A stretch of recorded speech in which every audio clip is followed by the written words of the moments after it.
Et aujourd'hui, ce qu'on sait, c'est que la catastrophe, elle est réelle. Il n'y a plus aucun doute là-dessus. Quand on regarde les élévations de température, je veux dire, il n'y a vraiment plus que Trump pour en douter, quoi.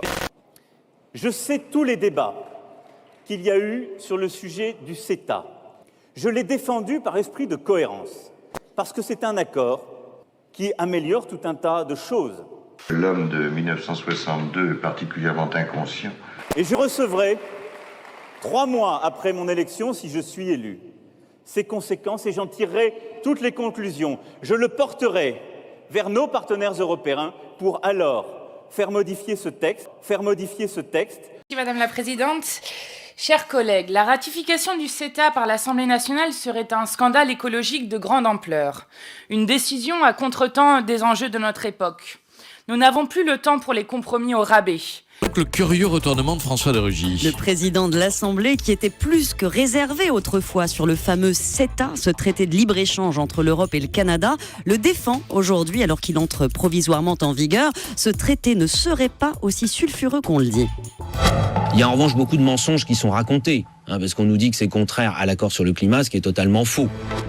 Le CETA n'est pas contraire à l'accord sur le climat, c'est vrai ou c'est faux ? À en croire la Commission européenne elle-même, c'est faux Patrick, puisqu'elle prévoyait déjà en 2011 dans son étude d'impact une hausse des émissions de gaz à effet de serre due à la baisse drastique des droits de douane. L'idée de l'accord, c'est que les échanges augmentent entre les continents, donc mécaniquement les transports maritimes et les émissions de CO2 qui vont avec. Les échanges sont censés bondir de 20 à 25%. J'ai fait passer l'intérêt collectif avant mon intérêt personnel. Si on avait pu produire de l'énergie avec le nombre de fois où il a retourné sa veste, on pourrait éclairer le Palais Bourbon pendant toute l'année, quoi. Il y a une confusion entre le privé et le public.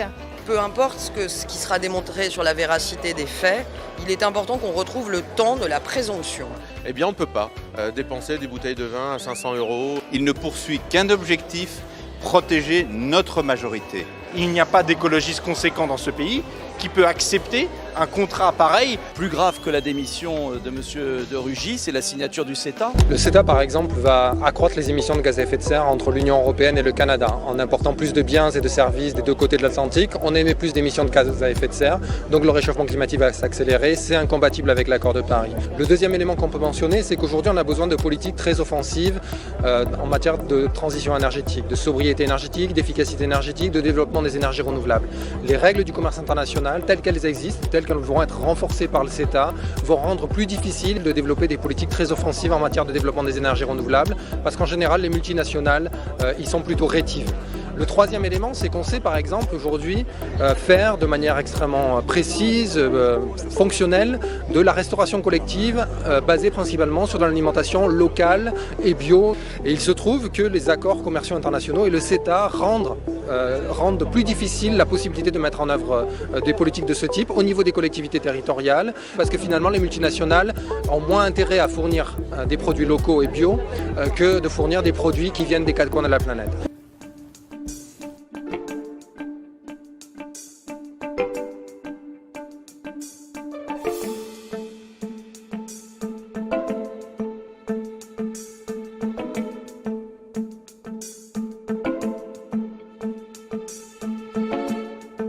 Le texte était signé, largement négocié, enfin il a été totalement négocié, signé.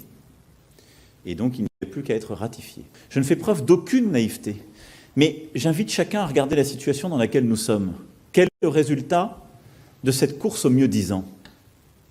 La fermeture de toutes nos frontières ? Et après, moi j'ai aussi un sens des responsabilités. Quand on s'est battu pour améliorer un texte dans une condition, on ne peut pas dire quelques mois plus tard le contraire. Ou alors il fallait le dire quand on était en responsabilité.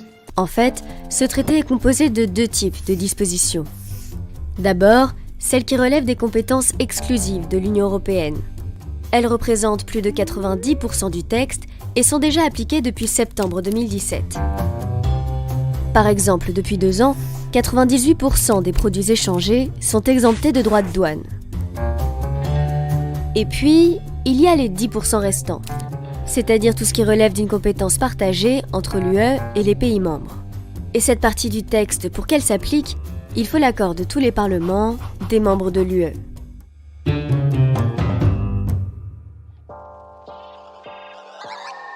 Maintenant que l'on sait ça, on peut revenir aux enjeux du vote du 23 juillet à l'Assemblée nationale. Le premier enjeu, c'était donc de valider les 10% des dispositions qui ne sont pas encore en vigueur. Et dans ces 10%, il y a une disposition particulièrement controversée, la création d'un tribunal d'arbitrage. En gros, si un État fait passer une loi et qu'une multinationale estime qu'elle peut lui faire perdre de l'argent, eh bien elle pourra porter plainte auprès du tribunal d'arbitrage. Les adversaires du CETA estiment que ce recours donne trop de pouvoir aux entreprises. Par exemple, elles pourraient faire pression sur des États pour les empêcher d'adopter des lois en faveur de l'environnement. Le fait que les marchands dirigent les sociétés, c'est très récent dans l'histoire de l'humanité. Ça a 200 ans.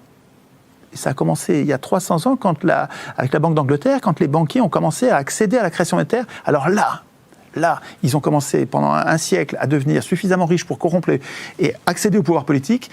Et quand ils ont accédé au pouvoir politique, c'est devenu le capitalisme. C'est-à-dire que quand les marchands écrivent la loi... Je recevrai, 3 mois après mon élection, si je suis élu, ces conséquences et j'en tirerai toutes les conclusions. Je le porterai vers nos partenaires européens pour alors faire modifier ce texte. Qui aurait pu prédire